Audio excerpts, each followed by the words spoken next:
magnet usually has two coloured sides. What do the colours mean? Let's see.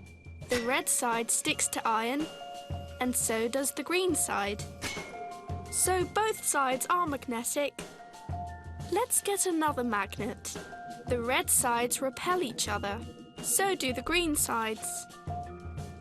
But the red and green sides are attracted to each other.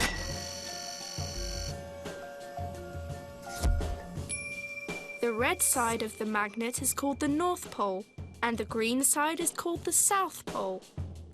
The North and South Pole are attracted to each other.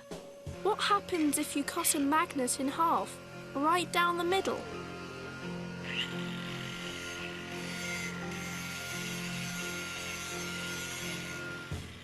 Now we have a separate North and South Pole. Will the North Pole still stick to Johann's South Pole? No.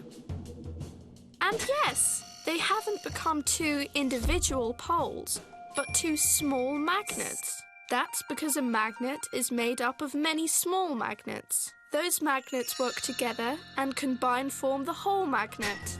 No matter how many times you cut it in half, you'll always get new magnets.